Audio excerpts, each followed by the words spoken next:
সরকারকে সম্পূর্ণভাবে নিরপেক্ষতা বজায় রাখার জন্য সরকারের মধ্যে যদি কোনো দলীয় লোক থেকে থাকেন তাকে অপসারণ করার জন্য আমরা দাবি জানি।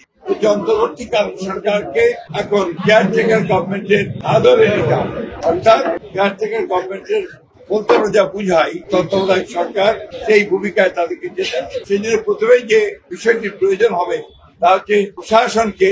পুরোপুরি ভাবে নিরপেক্ষ একটা ধারণা জনগণের মধ্যে তৈরি করা, বিশেষ করে সেক্রেটারিয়েটে যারা এখনো আছেন তাদেরকে চিহ্নিত ম্যাসিস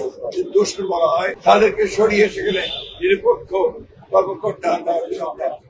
আমরা বলেছি যে প্রশাসনেও জেলা প্রশাসন বিশেষ করে সেখানেও একইভাবে ব্যবস্থা গ্রহণ, এবং আমরা কিছু কিছু কথা বলে এসেছি যেগুলো আমরা মনে করেছি যে তারা এখনো সেই পুরনো সরকারের ম্যাসিস সরকারের স্বার্থ পূরণ করছে, তাদেরকে অপসারণ করা। আমরা সেই সঙ্গে পুলিশের নিয়োগের ক্ষেত্রে বিশেষ করে যে সমস্ত আপনার নতুন করে নিয়োগ দেওয়া হবে বা আপনার পদোন্নতি দেওয়া হবে সেই ক্ষেত্রে একদম নিরপেক্ষ অবস্থা নেওয়ার কথা আমরা বলে এসেছি যে বিচার বিভাগে বিশেষ করে হায়ার জুডিশিয়ারিতে এখনো যে সমস্ত অ্যাসিস্টদের দোষর আছেন তাদেরকে সরিয়ে সেখানে নিরপেক্ষ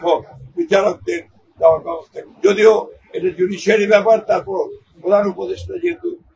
সবকিছু দায়িত্বে আছেন তার কাছে আমরা আমাদের সেই কনসার্ন গুলো জানিয়েছি, এবং সরকারকে সম্পূর্ণভাবে নিরপেক্ষতা বজায় রাখার জন্য সরকারের মধ্যে যদি কোনো দলীয় লোক থেকে থাকেন তাকে অপসারণ করার জন্য আমরা দাবি জানি। এটাই ছিল প্রধান কথা।